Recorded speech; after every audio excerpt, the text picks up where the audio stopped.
Muy buenas noches, queridos hermanos. Seguimos con nuestro estudio bíblico de 1 Corintios capítulo 11. Ya habíamos visto el primer versículo que en realidad forma parte del anterior capítulo. Y vamos a empezar la lectura con el versículo 2 del capítulo 11 hasta el versículo 16. Dice así el apóstol Pablo en su carta a los Corintios: Os alabo, hermanos, porque en todo os acordáis de mí y retenéis las instrucciones tal como os las entregué. Pero quiero que sepáis que Cristo es la cabeza de todo varón, y el varón es la cabeza de la mujer, y Dios es la cabeza de Cristo.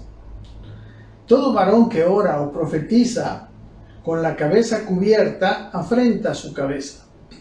Pero toda mujer que ora o profetiza con la cabeza descubierta afrenta su cabeza, porque lo mismo es que si se hubiese rapado. Porque si la mujer no se cubre, que se corte también el cabello. Y si le es vergonzoso a la mujer cortarse el cabello o raparse, que se cubra. Porque el varón no debe cubrirse la cabeza, pues él es la imagen y gloria de Dios. Pero la mujer es gloria del varón, porque el varón no procede de la mujer, sino la mujer del varón. Y tampoco el varón fue creado por causa de la mujer, sino la mujer por causa del varón. Por lo cual la mujer debe tener señal de autoridad sobre su cabeza, por causa de los ángeles. Pero en el Señor, ni el varón es sin la mujer, ni la mujer sin el varón. Porque así como la mujer procede del varón, también el varón nace de la mujer, pero todo procede de Dios. Juzgad vosotros mismos. ¿Es propio que la mujer ore a Dios sin cubrirse la cabeza? La naturaleza misma no os enseña que al varón le es deshonroso dejarse crecer el cabello. Por el contrario, a la mujer dejarse crecer el cabello le es honroso, porque en lugar de velo le es dado el cabello. Con todo eso, si alguno quiere ser contencioso, nosotros no tenemos tal costumbre, ni las iglesias de Dios.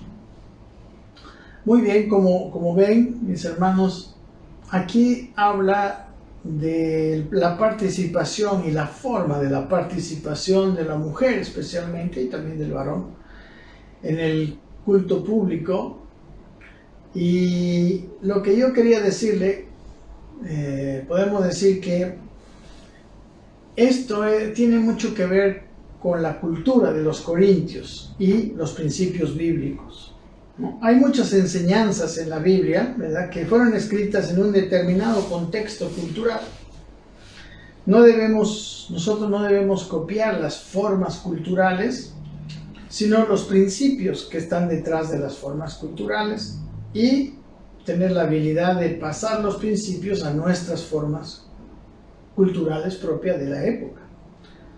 Entonces necesitamos despojar a la Biblia de su ropaje cultural para descubrir el principio bíblico metido ahí, y luego nosotros este principio bíblico traerlo a nuestra realidad, o sea, aplicarlo a nuestra realidad presente. ¿Amén? En esta sección que vamos a ver ahora nos hemos topado con un ejemplo,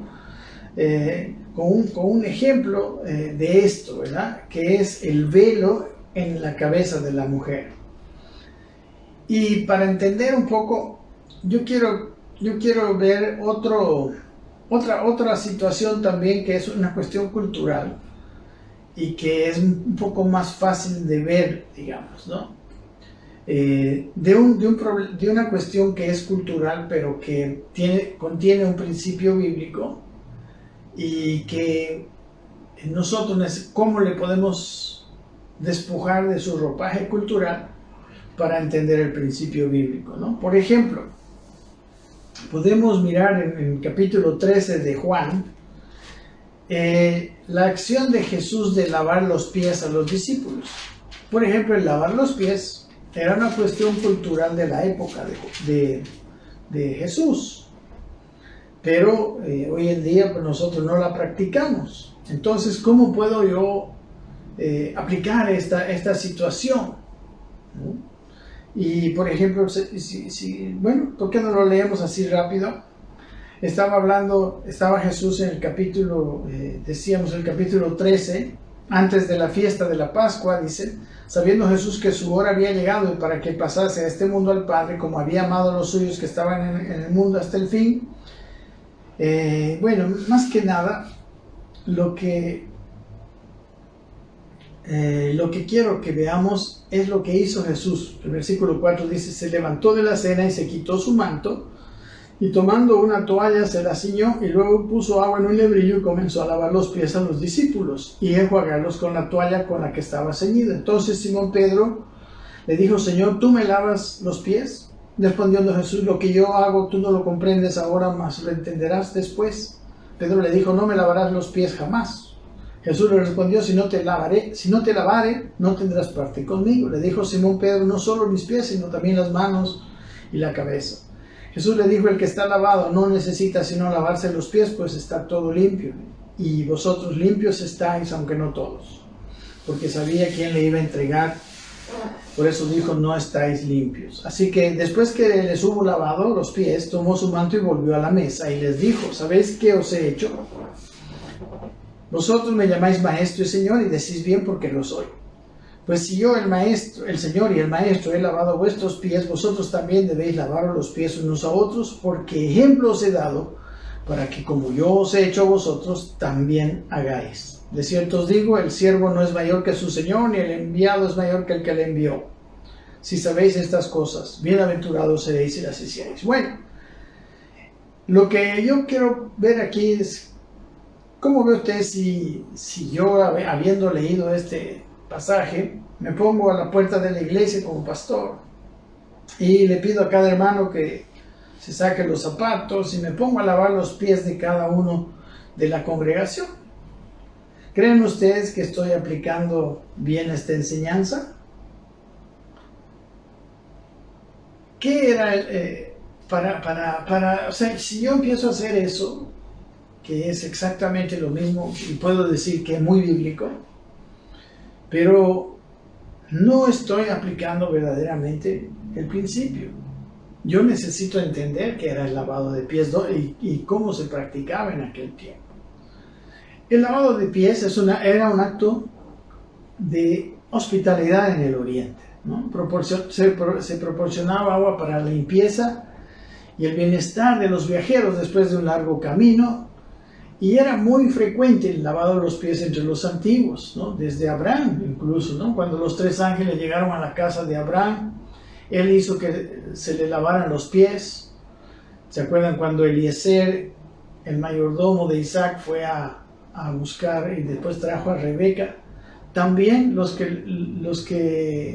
él junto con los que le acompañaban fueron lavados los pies en la casa de Labán. Los hermanos de José también cuando llegaron a Egipto, ¿no? Se les lavó los pies. Ahora, en algunas culturas se consideraba una vergüenza repugnante y humillante lavar los pies a una persona. Pero en la iglesia primitiva era costumbre lavar los pies a otros cristianos como acción de humildad y servicio. Por ejemplo, por las viudas. En 1 Timoteo 5:10, hablando de las características de la viuda, una de ellas era que ella lavaba los pies. Dice el versículo 10 del capítulo 5 de 1 Timoteo, y que sea reconocida por sus buenas obras, la viuda, ¿no? Para poder llamarse una viuda mantenida por la iglesia, ¿no? Tales, dice, sea reconocida por sus buenas obras, tales como criar hijos, practicar la hospitalidad, lavar los pies de los creyentes, ayudar a los que sufren, aprovechar toda oportunidad para hacer el bien. No, era una de las características que tenía que tener una viuda. Entonces, como les digo, en los tiempos bíblicos, ¿no? Las condiciones de polvo y suciedad de la región y el uso de sandalias, ¿verdad?, hacía necesario el lavamiento de pies. Y aunque es probable que los discípulos hubieran estado felices de lavarse unos a otros, no podían concebir el hecho de que Jesús los lavara los pies, ¿verdad? Sino que, porque esto, hermanos, en aquel tiempo, el trabajo de lavar los pies era encargado a los siervos, ¿no? A los siervos más insignificantes de la casa. Y, por ejemplo, los que se consideraban iguales no se lavaban los pies. Bueno, excepto, digamos, en muy raras ocasiones, ¿verdad? Como una señal de gran amor. Lucas, por ejemplo, señala que los discípulos discutían en aquella época, en este mismo pasaje, sobre quién sería el más grande entre ellos, ¿verdad? En Lucas 22, versículo 24, dice que había una disputa entre ellos acerca de quién de ellos sería el mayor, ¿no? Entonces, esta actitud excluía la disposición de rebajarse para lavar los pies. Entonces, Jesús les dio este ejemplo, ¿verdad? Y les dijo, al final de cuentas, dijo, porque ejemplo los he dado. Amén. El lavar los pies, hermanos, al lavar los pies de Jesús a los discípulos, nos enseñó una lección de servicio desinteresado y de humildad. Amén. Y en realidad, esta es la aplicación de un principio llevado a esa época. Si yo hoy empiezo a lavar los pies de la gente cuando llega a la iglesia, etc., no estoy haciendo lo correcto, porque no estoy aplicando ni estoy obteniendo el principio bíblico, ¿no? Yo podía servir a los demás de la manera en que servimos, digamos, aquí en la iglesia. Por decir, yo podía traerle un vaso de agua a una persona, o como algunas veces hacemos con los hermanos, llevarlos a su casa, aprovechando que tengo movilidad, etcétera, ¿verdad? Por ejemplo, el barrer y trapear la iglesia es un ejemplo, ¿no?, de servicio desinteresado a la congregación. Y eso es lo que sería el haberle quitado su ropaje cultural y haberlo traído el principio a esta época. ¿Ok? Ahora vamos a mirar en realidad este asunto de la carta a los Corintios, donde habla del uso del velo, ¿verdad? El uso del velo en las mujeres y que ellas no participen. Vamos a mirar. Entonces dice el versículo 2, os alabo, hermanos, porque en todo os acordáis de mí y retenéis las instrucciones tal como os las entregué. Bueno, en este versículo Pablo dice que él les había llevado algunas instrucciones. Y dice, y él les alababa porque ellos habían retenido, ¿no? La palabra retenido es la palabra cateco, que quiere decir sostener firmemente, ¿no? Mantener firmemente, que viene de dos raíces, kata, que es un intensivo, y eco, que quiere decir mantener, sostener. Entonces ellos habían sostenido las instrucciones que él les había dado. Amén. Pero, dice el versículo 3, aquí hay un pero quiero que sepáis, ¿no? Él desea que ellos conozcan, que sepan que Cristo es la cabeza de todo varón, y el varón es la cabeza de la mujer, y Dios es la cabeza de Cristo, ¿no? Entonces, él les enseña tres cabezas aquí, ¿verdad? Y si lo ponemos por orden, Dios es la cabeza del varón, Dios es la cabeza de Cristo, Cristo es la cabeza del varón, y el varón es la cabeza de la mujer, ¿no? Es un orden de autoridad, pero no implica un cambio de valor, digamos, ¿no? Las tres, ¿cómo podemos decir? Es un orden de autoridad, ¿no?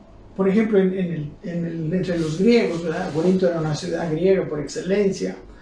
La mujer tenía como menos valor, ¿verdad? Pero aquí nos da estas tres precisamente para aplicar las dos primeras. ¿no? La de que Cristo es cabeza del varón y de que el varón, como vamos a ver más adelante, es cabeza de la mujer. Pero aquí también está otra, la de que como el Padre es cabeza de Cristo. ¿Y para qué les dice esto a ellos? Precisamente porque según el comportamiento del Padre y de Cristo, ese es el comportamiento que debemos tener. Amén. Dice entonces que el varón, que es el punto casi más crucial de aquí, es cabeza de la mujer. Amén. Si leemos en Efesios capítulo 5, 21, dice que debemos nosotros someternos. Nuestra sumisión debe ser por igual, someteos unos a otros en el temor del Señor. Entonces el Señor, hermanos, no hizo al hombre superior a la mujer, sino al poner a uno como cabeza, lo que hizo el Señor es facilitar las cosas para que el hombre y la mujer trabajen juntos. Jesucristo, siendo igual al Padre, vemos aquí cómo Él se sometió al Padre para juntos llevar a cabo el plan de salvación. De igual manera, la forma que el hombre se somete a Dios, la esposa debería someterse al varón para el bien del matrimonio y de la familia, para ambos llevar una familia unida. Es una sumisión, hermanos, entre iguales. Es una sumisión que debe ser voluntaria, no forzada. Amén. Nosotros servimos a Dios en estas relaciones actuando con sumisión a las autoridades, por ejemplo, en la iglesia, a nuestro cónyuge en la familia, las mujeres, los hijos a los padres, y los ciudadanos a las autoridades, etc., ¿no? Todo grupo humano, ¿verdad?, que empiece a querer realizar algo, que tenga una tarea, una labor, necesita de una cabeza y necesita de la sujeción de los demás componentes de tal grupo. Las enseñanzas, hermanos, a través de la relación de Cristo y el Padre, nos pueden dar un poco algunas características, ¿verdad?, de lo que espera Dios de la sumisión, siendo que el Padre es cabeza de Cristo. Vamos a mirar aquí algunos versículos en la palabra del Señor para que esta sumisión de Cristo al Padre se vea reflejada en la sumisión de la esposa con el esposo, porque este es un punto central en lo que estamos viendo. Por ejemplo, número 1, pusimos que el esposo y la esposa deben amarse mutuamente, así como el padre y el hijo se amaban, ¿no? En Juan 5:20 dice, porque el Padre ama al Hijo y le muestra todas las cosas que Él hace y mayores obras que ésta le mostrará, de modo que vosotros os maravilléis, ¿no? Entonces el Padre aquí ama al Hijo. El versículo 14:31 de Juan dice, más para que el mundo conozca que amo al Padre, como el Padre me mandó, así hago, ¿no? Entonces el amor del Padre al Hijo es mostrarle lo que el Hijo tiene que hacer, y el amor del Hijo al Padre es obedecer al Padre, ¿verdad? Hacer lo que el Padre le ha mandado. Lo mismo debe pasar entre el esposo y la esposa. El esposo y la esposa, en segundo lugar, desempeñan papeles diferentes y cumplen funciones diferentes en el matrimonio, así como el padre y el hijo, ¿no? Entonces, por ejemplo, dice en Juan 10:17, por eso me ama el Padre, decía Jesús, porque yo pongo mi vida para volverla a tomar. Entonces el Padre no podía poner su vida porque el Padre estaba en otra posición.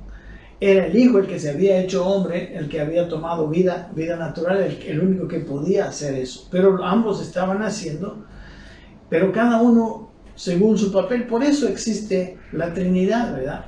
Por los papeles diferentes, por el diferente lugar, ¿no? Y Cristo se hizo hombre para mostrarnos cómo es la sujeción a Dios. En Juan 14:28 dice Jesús, les dice, no, habéis oído que yo os he dicho, voy y vengo a vosotros. Si me amarais, dice, os habríais regocijado porque he dicho que voy al Padre porque el Padre es mayor que yo. No, aquí también habla de esas distintas funciones, y una de las funciones era que el Padre era la autoridad. Versículo 4 del capítulo 17 dice, yo te he glorificado en la tierra, le dice Jesús al Padre en oración, y le dice, he acabado la obra que me diste que hiciese. ¿No? Entonces cada uno estaba haciendo una labor distinta, como el esposo y la esposa hacen en el matrimonio. Número 3 dice que aunque tienen diferentes papeles, el esposo y la esposa son iguales. Ellos viven en una unidad, tal como el Padre y el Hijo. En Juan 10:30, Jesús dijo, yo y el Padre uno somos. Entonces, eran unidos, aún teniendo distintas misiones, distintos papeles en la misión. Juan 14:9, Jesús le dijo, tanto tiempo hace que yo estoy con vosotros y no me has conocido, Felipe, le dice Jesús a Felipe, el que me ha visto a mí, ha visto al Padre. ¿Cómo pues me dices, muéstranos al Padre? Entonces Jesús y el Padre eran uno. En el capítulo 14, versículo 11, creedme que yo soy en el Padre y el Padre en mí. Aquí está hablando de que ambos son uno. En Juan 17 dice lo mismo. Entonces el esposo y la esposa dice que ya no son más dos, sino una sola carne. El esposo y la esposa se ponen en gran estima el uno con el otro. Cuando Jesús estaba hablando con la gente en Juan 8:49, respondió Jesús, yo no tengo demonio, antes honro a mi Padre y vosotros me deshonráis. El que hacía honraba a su Padre. Lo mismo el marido y la mujer se deben honrar mutuamente. En Juan 8:54, un poquito más adelante, Jesús respondió, dijo, si yo me glorifico a mí mismo, mi gloria nada es. Mi Padre es el que me glorifica, el que vosotros decís que es vuestro Dios. No, el Padre glorificaba al Hijo, le daba obras que hiciera. El Padre también honraba al Hijo. Número 5. Los esposos expresan amor para sus esposas. Lo demuestran al cuidarse mutuamente, recíprocamente, y compartir la vida, el ministerio y darse atención mutuamente como el Padre y el Hijo. Y les voy a leer otros versículos de Juan, porque en Juan la relación padre-hijo está muy extendida, ¿no? Solo estoy mostrándoles algunos versículos, pero está lleno de la relación del Padre y el Hijo. Y aquí en este versículo 3 vemos por qué el Señor puso esta relación Padre-Hijo. Es para que nosotros tomáramos ejemplo de lo que es ser la cabeza, porque aquí dice que Dios es la cabeza de Cristo. Amén. Así como después dijo al hombre que el varón es cabeza de la mujer. Miren, dice en Juan 5:20, porque el Padre ama al Hijo y le muestra todas las cosas que Él hace, y mayores obras que ésta le mostrará, de modo que vosotros os maravilléis. Había una relación recíproca de honor y de todo. Juan 5:22, porque el Padre a nadie juzga, dice, sino que todo el juicio dio al Hijo, le da al Hijo todo el juicio. O sea, muestra una confianza en el Hijo, como el esposo debe mostrar a la esposa. Dice, porque el que me envió, Juan 8:29 dice, porque el que me envió conmigo está, no me ha dejado solo el Padre, porque yo hago siempre lo que le agrada. El Padre estaba contento, Él nunca lo había abandonado, y dice Jesús, porque Él hacía siempre lo que le agradaba, ¿no? Entonces, la esposa debe buscar como Cristo agradó a su cabeza el Padre, la esposa agradar a su cabeza el marido. Amén. Hacer siempre lo que le agrada. Juan 11:42, yo sabía que siempre me oyes. Jesús está en una oración, ¿verdad? Cuando murió Lázaro y oró públicamente. Dice, yo sabía que siempre me oyes, pero lo dije por causa de la multitud que está alrededor, para que crean que tú me has enviado, ¿no? Jesús hizo una oración para que la resurrección de Lázaro le fuera atribuida al Padre. ¿Ven? todo esto que estoy diciendo, vamos a aplicarlo. En cuanto a la sujeción de la esposa, a la posición del esposo como cabeza. Juan 16:15 dice lo siguiente: Jesús, todo lo que tiene el Padre es mío. Por eso dije que tomará de lo mío y os lo hará saber. ¿Verdad? El esposo y la esposa comparten todas las cosas. Lo que es del esposo es la esposa, es del esposo. Juan 17:2: como le has dado potestad sobre toda carne para que dé vida eterna a todos los que le dicen. Entonces el Padre también había delegado cosas tan importantes en el hijo, como el marido puede delegar a su esposa cuando ambos están en esa actitud de sujeción. Y bueno, hermanos, las esposas expresan amor por los esposos por el hecho de compartir una voluntad y un propósito con ellos. Las esposas tienen la difícil tarea de encontrar la guianza que el esposo da y ajustarse a esa guianza para que el camino que el esposo ha trazado, la esposa también apoye, ¿no? Y lo siga. Amén. La esposa tiene que hacerlo, tiene que vestirse de humildad, de mansedumbre, ¿no? Y la relación no debe tener esa rivalidad o enfrentamiento, ¿verdad? O competencia. En una palabra, ambos deben mostrarse respeto, pero es la esposa la que debe acomodarse porque el marido es la cabeza. Como decía el otro día, hermanos, no puede haber un cuerpo con dos cabezas, una movilidad con dos volantes. No puede haber un país con dos gobiernos. Es necesario la cabeza, por esta razón. Amén. Ok, tengo algunos versículos más, pero nos vamos a pasar el tiempo. Ok, por eso está aquí ese ejemplo. Ahora dice el versículo siguiente. ¿Por qué dijo en el versículo 3 este orden, ¿verdad?, de cabeza? Porque en el 4 dice que todo varón que ora o profetiza con la cabeza cubierta, dice, afrenta a su cabeza. O sea, si el varón dice ora o profetiza con la cabeza cubierta, afrenta a su cabeza. Es interesante. Quiero mostrar primero un poquito algunas lecturas que hice de la historia, ¿verdad? Y de la situación.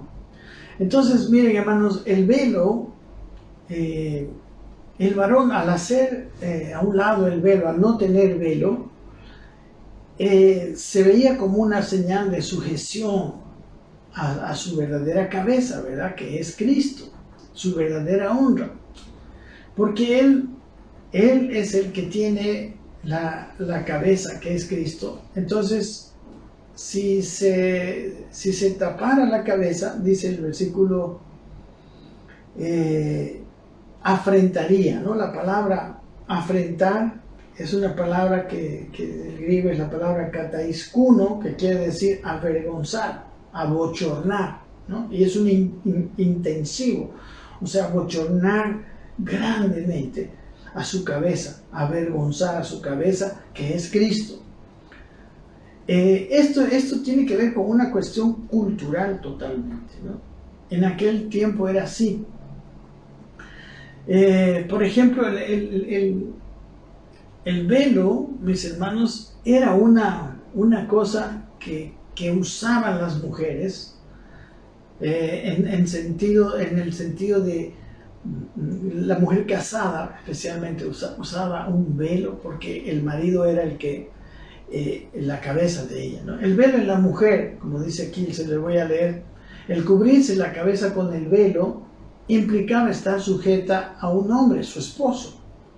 Estar con la cabeza descubierta era un indicio de ser una mujer prostituta en Corinto. Las prostitutas no se cubrían, no tenían una cabeza. Una prostituta es una mujer que va con muchos hombres. Pero la mujer que tenía el velo era una mujer que tenía marido. y que estaba con el uso del velo, estaba mostrando su sujeción al marido. Amén. Entonces, dice la lectura, no basta como explicación de esta frase aludir a la costumbre de los romanos. Debe recordarse más bien la norma de ciertos países y culturas en aquel tiempo de rapar la cabeza a una mujer como un castigo infamante, dice, impuesto a la mujer adúltera. Pablo espera que con esta observación se ponga freno a la libertad que las mujeres mostraban, ¿verdad? Entonces, miren, cuando el versículo 4, 5 y 6, quiero leer estos tres y ahorita vamos a ver por qué el varón no debía cubrirse, pero sí la mujer. Dice, todo varón que ora o profetiza con la cabeza cubierta afrenta a su cabeza. Entonces, vamos a mirar culturalmente, ahora no hay problema, ¿no? Si un varón se va con sombrero o no a la iglesia, no hay ningún problema. En aquel tiempo era una afrenta, era causar una vergüenza, un bochorno a su cabeza. Pero dice el versículo 5, toda mujer que ora o profetiza con la cabeza descubierta afrenta a su cabeza, porque lo mismo es que si se hubiese rapado. Ambos versículos están hablando de las costumbres en Corinto. Cuando la mujer oraba y profetizaba con la cabeza descubierta, en primer lugar aquí dice que afrentaba a su marido, avergonzaba grandemente a su marido. Y la otra cosa que dice que es igual que raparse, ¿no? Dice que lo mismo es que si se hubiese rapado. Versículo 6 dice, porque si la mujer no se cubre, que se corte también el cabello. Pero si le es vergonzoso a la mujer cortarse el cabello o raparse, que se cubra. ¿Verdad? Entonces, era vergonzoso en Corinto que una mujer casada estuviera sin velo, porque estaba como diciendo, yo no estoy sujeta a este hombre. Estaba diciendo casi como que fuera casi como una persona infiel al hombre.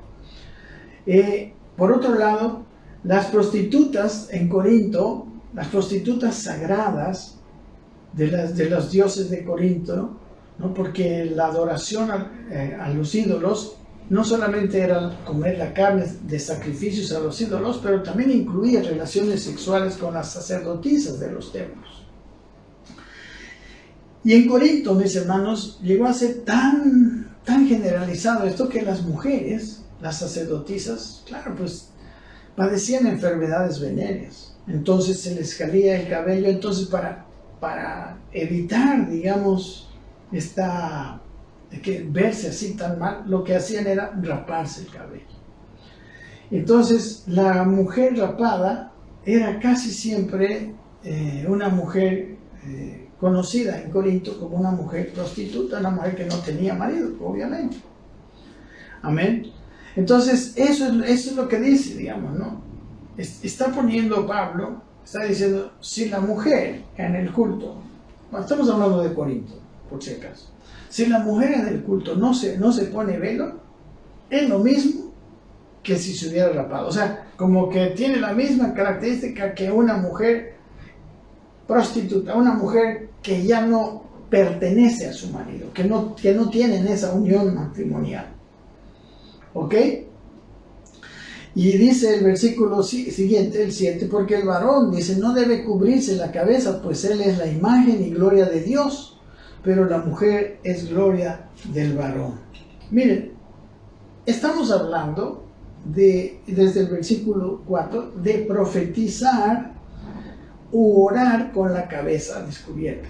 Cuando uno profetiza u ora, está teniendo una comunión con Dios, ¿verdad? Entonces, el Padre, podemos decir, creó al varón. Miren,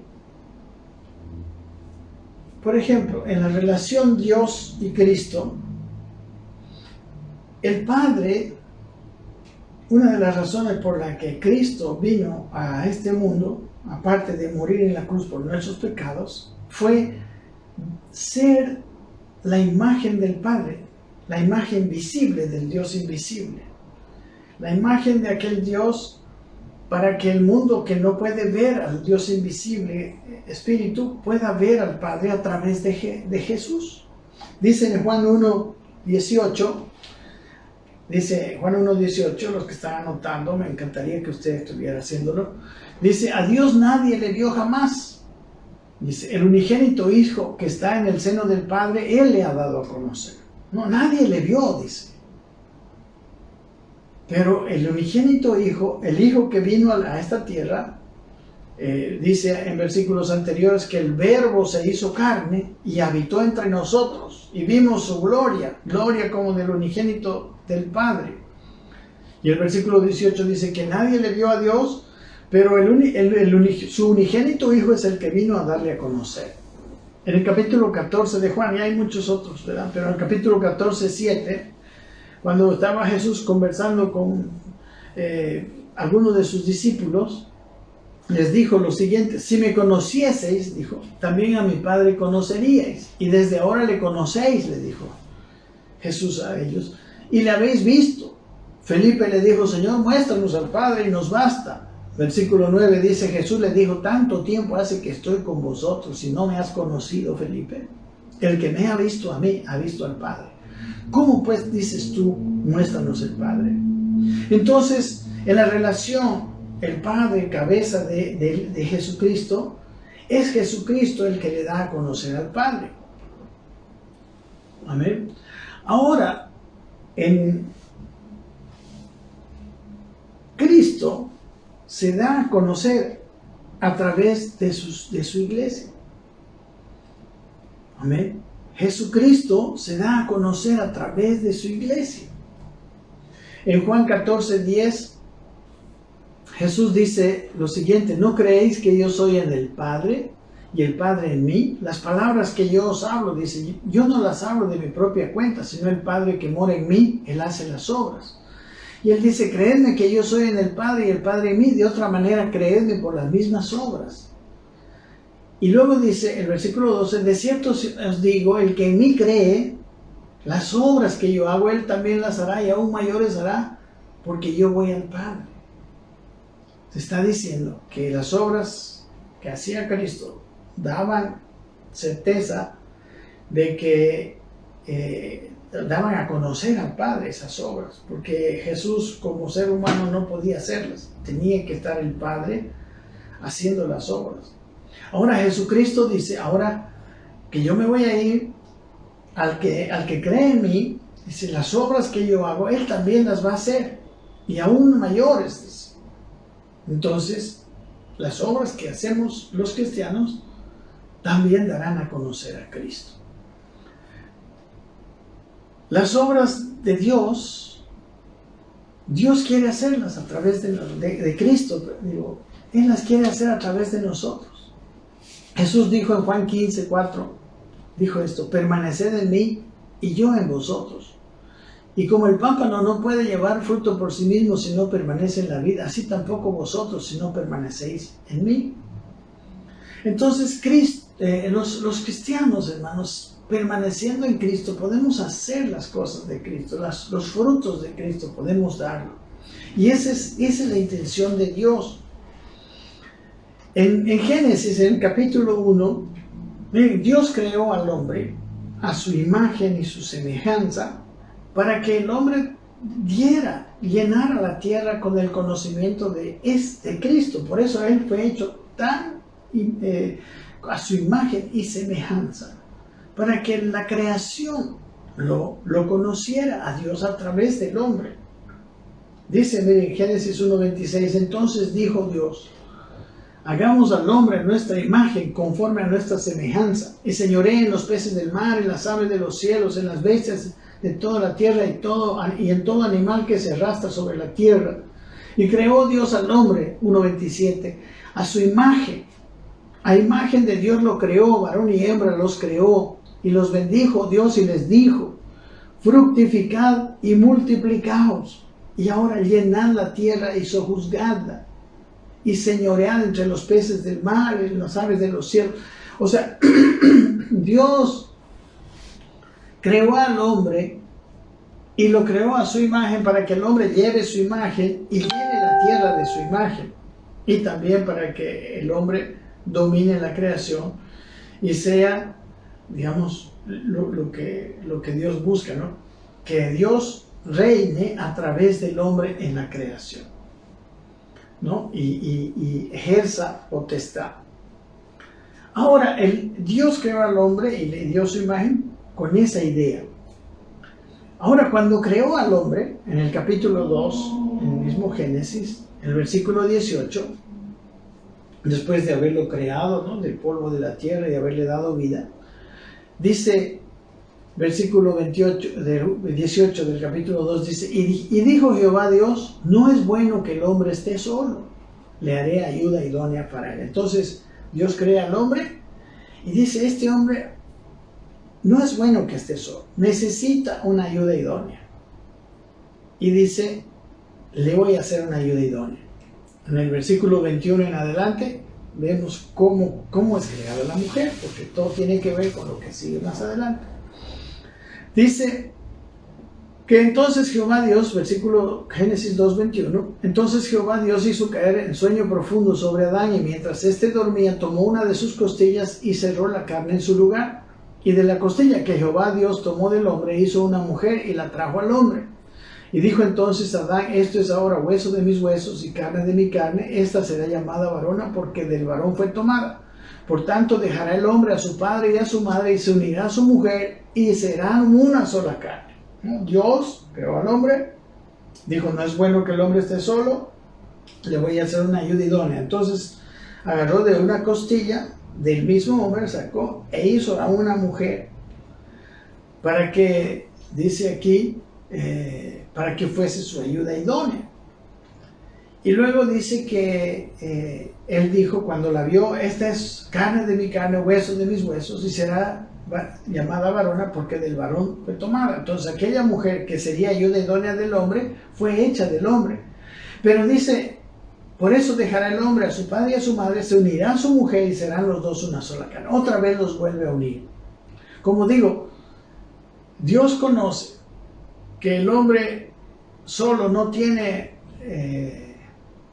le falta capacidad para representar a Dios, le falta capacidad para hacer la voluntad de Dios completamente. Por eso creó una ayuda idónea. Entonces, es por eso, mis hermanos, que la mujer, dice aquí, que el varón es cabeza de la mujer. Entonces, el varón, dijo la mujer, no puede adorar a Dios, directamente. Es cierto que hizo uno, no es que no puede adorar directamente, ¿verdad? No puede adorar como en rebeldía. ¿Cómo podemos ver esto? Ellos son dos, pero son una sola carne. Cuando los dos actúan, uno es cabeza, porque no puede haber dos cabezas. Solo uno de los dos es reconocido cabeza. Ahora, para que tengan un solo propósito, tiene que haber una sola cabeza. Entonces, miren, versículo 4, cuando se ora o profetiza, Dios, ¿verdad? Cristo es la cabeza del varón. Entonces el varón no tiene que tener la cabeza cubierta, porque está en relación a su cabeza. ¿Se da cuenta? Él puede libremente tener el acto de adoración. Ahora, la mujer, como está sujeta al varón, ella tiene que ir por el varón a adorar a Dios en el culto público. Cuando la mujer ora a Dios de una manera distinta del varón, que era el problema en Corinto, había rebeldía. Había un problema de doble cabeza en la adoración y incluso en la profecía, como vamos a ver más adelante. Quisiera darles un ejemplo de lo que estoy diciendo. Por ejemplo, un ejemplo bien básico es el ejemplo de la construcción, ¿no? escúchenme y van a verlo un poco más. Digamos que hay una persona que quiere construir su casa, ¿no? Entonces esa persona contrata a un arquitecto, ¿verdad? Al arquitecto le dice cómo la quiere, el arquitecto le hace el plano, el arquitecto va a ser el jefe del proyecto que el hombre quiere hacer, ¿verdad? Ok, empiezan a construir y de repente al dueño se le ocurre, mirando cómo está todo, se le ocurre la idea de cambiar algo, ¿verdad? O digamos, de alguna forma él quiere intervenir en la construcción para mejorar algo, para hacer algunos cambios. Yo pregunto, ¿con quién debe ir el dueño para hacer esos cambios? ¿Será que él tiene que ir al maestro albañil a decirle, cámbiame esto? ¿O necesita, o es más correcto que él vaya al arquitecto, que es el que realmente es el jefe de este maestro albañil? Amén. ¿Qué va a pensar? Amén. Él no debería decirle a los albañiles los cambios que quiere hacer. Por ejemplo, si fuera directamente al maestro albañil y le dice, no, mira, esto que está haciendo este muro que te ha dicho el arquitecto, no lo pongas aquí, pongo allá, hace esto, hace el otro. ¿Cómo cree que está el albañil? Está confundido, ¿verdad? Su jefe, el arquitecto, le dijo que ponga un muro aquí y el dueño dice que ponga el muro más allá. No sabe qué hacer. ¿Qué va a pasar? La obra se va a detener. ¿A quién voy a obedecer?, dice el maestro albañil. La obra se detiene. ¿Qué debía haber hecho el dueño? El dueño debía haber hecho primero ir con el arquitecto, charlar con él, y el arquitecto hablarle al maestro albañil, ¿no? Es un orden de cabeza. Aquí también pasa lo mismo. En este versículo, en la oración pública, es como que el hombre recibe de Dios, pero la mujer no puede actuar independientemente. En el culto público, no estoy hablando de la relación, porque cada persona, cada uno de nosotros tiene una relación directa, personal con Dios. Estamos hablando del culto público en Corinto y del culto público en cualquier iglesia. Amén. Si la mujer, amén,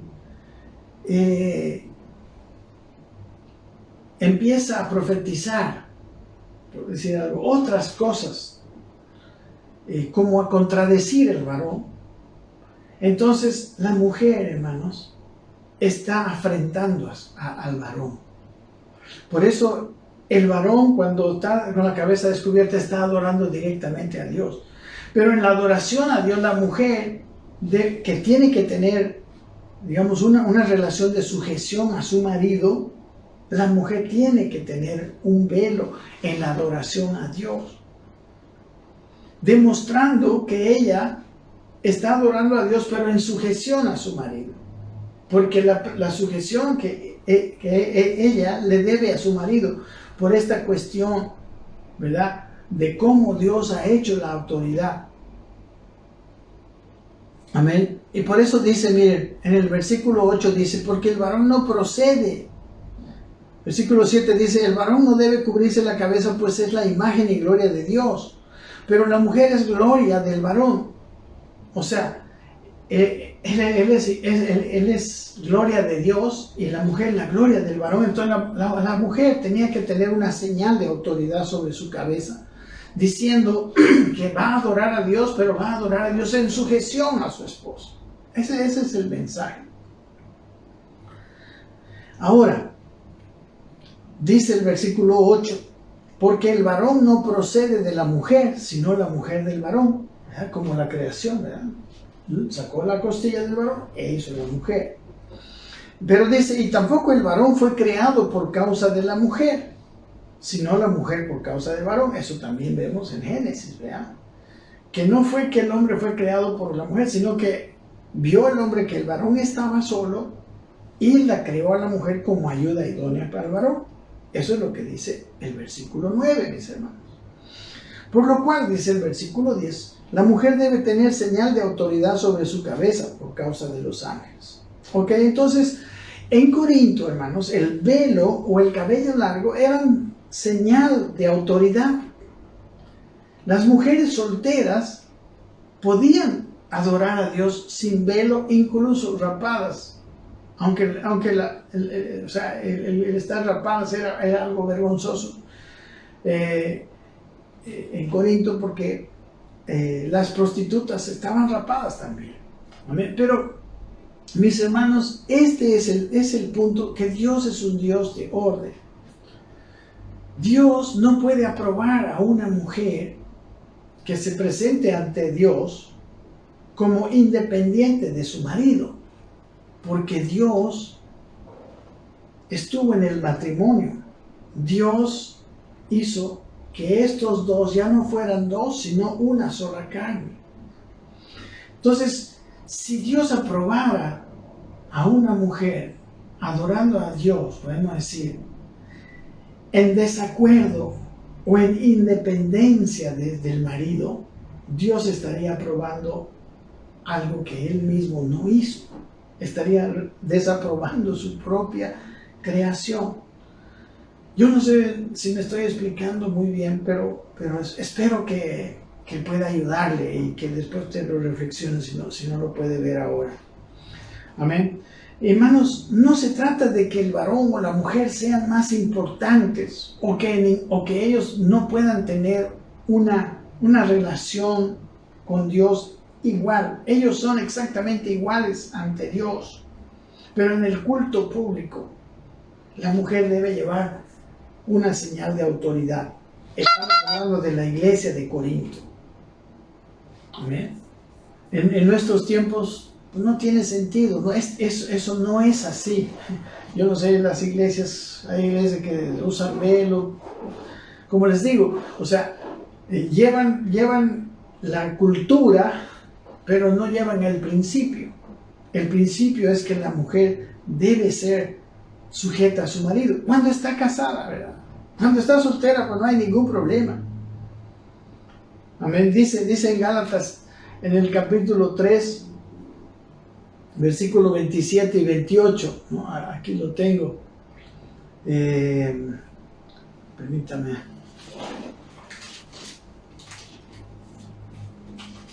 Dice: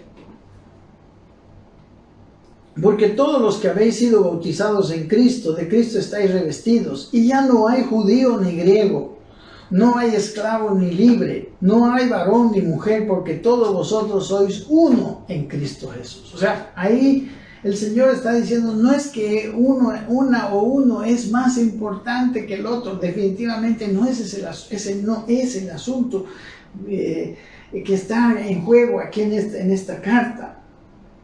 Amén. Una mujer soltera no tiene ningún problema, no está hablando por la mujer soltera. Porque la mujer soltera puede digamos, no necesita estar sujeta a alguien, porque no se ha casado. Pero la casada se supone que ahora está sujeta al varón para que ambos formen una sola entidad, una sola familia. Una sola familia donde tiene una sola cabeza, donde la dirección que se toma está apoyada por los dos, porque esa fue la intención de Dios al crear la ayuda idónea, para que refuerce la debilidad del varón. Y para que refuerce la debilidad del varón, la persona tiene que estar sujeta, porque si no hay dos voluntades, hay dos caminos, y en vez de reforzar, más bien destruye. Cuando la esposa no está sujeta al esposo, en vez de traer fuerza al hogar, trae destrucción. Y este era el punto. Y esto es algo que nosotros necesitamos encontrar y entender en este asunto de aquí. Amén, hermanos. Miren lo que le dice el apóstol Pablo a Timoteo en la primera carta, capítulo 2, versículo 12. Dice así: porque no permito, ¿no? Voy a leer la versión Reina Valera Gómez. Dice, porque no permito a la mujer enseñar ni usurpar autoridad sobre el varón, sino estar en silencio. O sea, la mujer no puede contradecir al varón, especialmente en el culto a Dios, porque ella está haciendo una ruptura de la unidad. No sé si me comprende. Y al romper la unidad, está destruyendo la unidad y está mermando la fuerza. ¿Amén? Cuando dos personas se casan y forman un solo matrimonio, este matrimonio, aunque son dos personas, tiene que tener una cabeza. Cuando llegan 3 hijos al matrimonio, son 5 los que componen este matrimonio, pero tiene que haber una cabeza. Si no, hay división. Amén.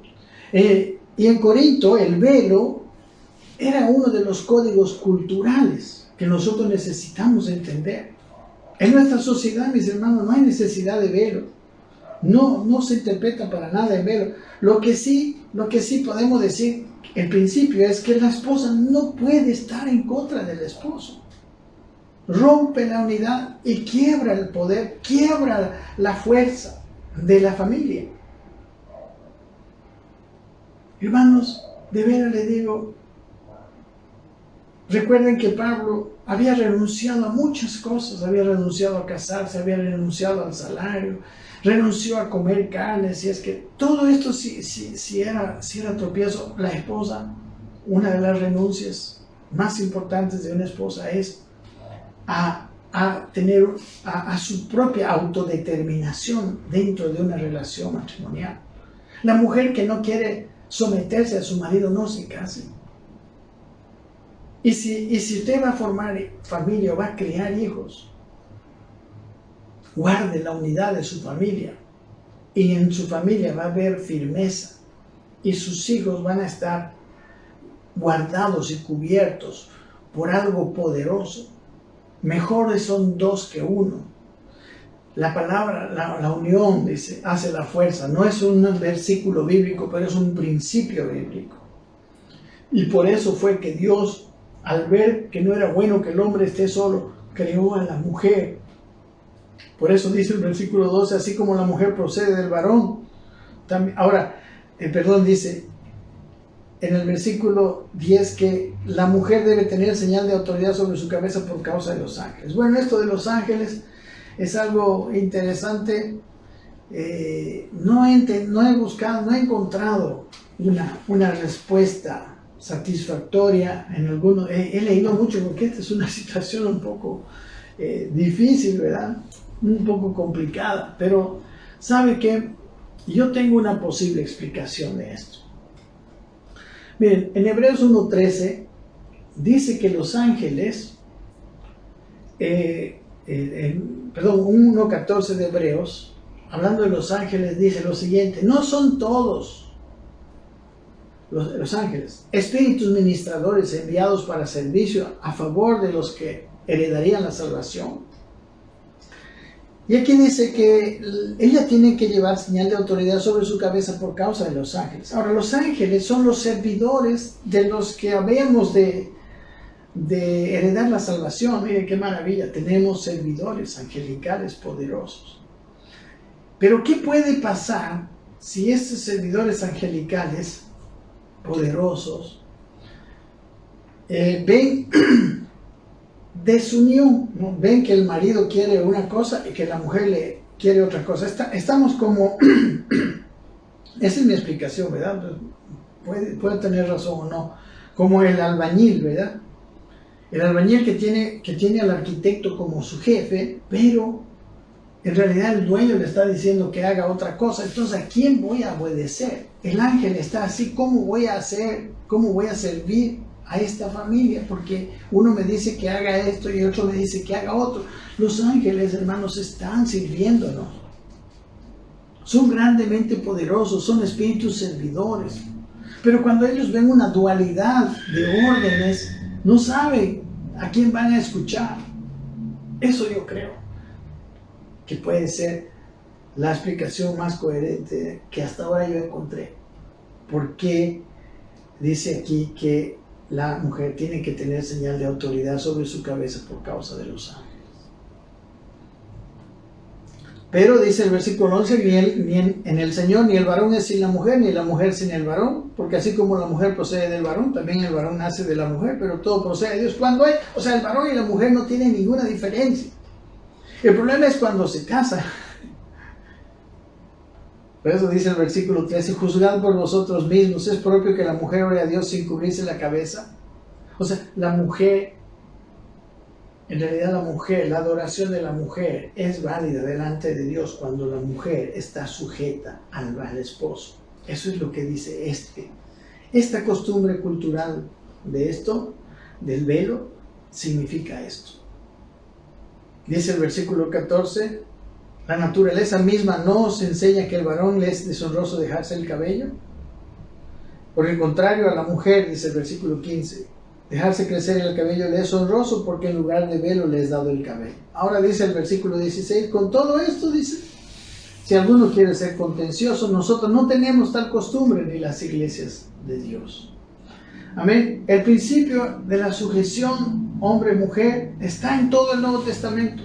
Usted puede verla en Efesios, puede verla aquí en Corintios, puede verla en la carta a los Colosenses, puede verla en la carta a Timoteo, puede verla en la primera de Pedro. La sujeción de la esposa es el principio general. El velo es podemos decir, la cuestión cultural que muestra externamente este principio. Hoy en día no es necesario el velo. Hoy en día sí, pero sí siempre será necesario que la mujer camine en sujeción a su cabeza. Así como el varón es necesario que camine en sujeción a Cristo, como Cristo caminó en sujeción al Padre. Amén. Mis hermanos, es un capítulo un poco complicado, pero espero haberle abierto un poco los ojos. El próximo día, miércoles, continuaremos con la siguiente parte de este capítulo. Un abrazo, que Dios me lo bendiga.